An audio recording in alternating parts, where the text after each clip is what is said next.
Good morning, students. Today I'll start the next topic, that is about biological weathering and weathering in different climatic conditions. Okay. So first of all, let me tell you about the question paper pattern of class 9 geography. This time in your question paper, the question paper will be of 50 marks total, and in 50 marks the question paper will be divided into two parts, that is part 1 and part 2. Part 1 will be of 20 marks and part 2 will be of 30 marks. Part 1 contains short questions excluding map. Map will not come in your examination. So part 1 contains 20 marks, that can be 10 questions of 2 marks each or 20 questions of 1 mark each. Okay. So part 1 finished, and now part 2. Part 2 contains a total of 30 marks, in which 4 questions will be provided to you, like question A 1 to 3, B 1 to 3, C 1 to 3 and D 1 to 3. So each question has 3 subparts and the question will be 4, means 40 marks question will be there, and you are given choice that you have to attempt any 3 out of 4, means out of 40 marks you have to attempt 30 marks in part 2 and 20 marks is compulsory section, that is part 1 is compulsory, you have to attempt every question.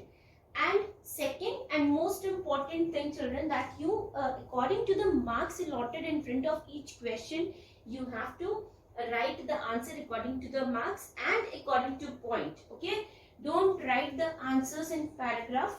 Please don't write the answer paragraph wise. I immediately cut, because it's impossible to do the correction paragraph wise if you write 1 or 2 pages. Okay, and the pages provided to you will be also limited, only 4 or 5 images, 4 images I think. You can, only 4 pages would be given to you, which you can upload. And listen, that I'll tell you, that I'll confirm and tell you in the live classes or in my video class.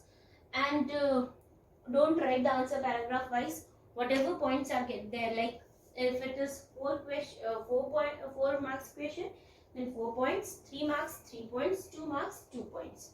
Write the answers point wise and don't write it paragraph wise. Okay. Now the next topic is biological weathering. Biological weathering is also called as organic weathering. Okay. The weathering which takes place due to, or the rocks lying inside the surface of earth are exposed to the surface of earth by the action of plants, human, animals or insects, are termed as biological weathering. Biological weathering is also called as organic weathering.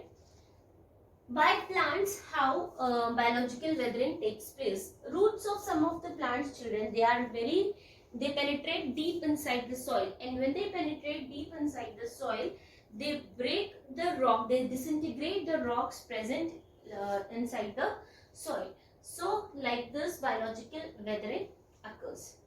By human, due to the activities like construction of buildings, dams, mining activities, what happens? The rock lying inside, they disintegrate. Okay. Weathering, we are studying here weathering. Weathering is the breaking down, disintegration of rocks. So in these 3 points, plants, animals and human being, plants, animals and humans, we will study that how the rocks disintegrate by the action of plant, by the action of humans and by the action of animals and insects. By the action of humans, due to by the action of human due to mining activities, construction of buildings, dams and other construction activities like roads, etc. Now animals and insects, children, like some of the insects like earthworms, they live inside the soil. Okay, they live inside the soil, they make holes inside the soil and they live there. So when they make holes inside the soil, so the underlying rocks are exposed up. Like a rabbit, they live in burrows. So when they dig holes inside the soil, the underlying rocks are exposed to the surface of earth and they are exposed to weathering. Okay, when they are exposed to the surface of earth, so they are exposed to physical weathering. So the weathering occurs. Okay. So by the action of animals and insects, weathering takes place. The next topic is weathering in different climatic conditions. In different climatic conditions, which kind of weathering takes place? Like in equatorial climate, children, equatorial climate is a climate which is very humid and very high.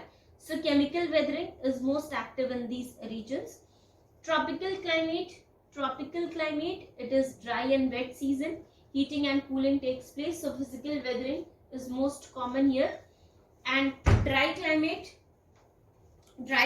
or desert, mechanical weathering is most common. In mid latitudes or temperate climate, the most powerful agent of weathering is frost action weathering. Okay, solution or chemical weathering operates in a large scale. In polar climates, physical weathering occurs because in polar climate, frost action weathering is most common. Chemical and biological weathering is negligible in these areas because of the lowest temperature which is active in the polar regions, and due to lowest temperature, the rock or the water which has penetrated inside the rock, it freezes. When the water freezes, so the frost action weathering occurs. And during the frost action weathering, what happens when the water freezes, and during the night time and during the daytime when it is cold, during the daytime when the temperature is high, during the night the water melts, and due to regular freezing and melting of the rocks disintegrate. Okay, due to regular freezing and melting of the rock disintegrate in the polar regions. Okay, so you have to study the weathering in different climatic conditions like tropical climate, temperate climate, dry and wet climate, humid climate, that is equatorial climate, in polar regions. Okay, biological weathering, as I told you, it is also called as organic weathering. Okay.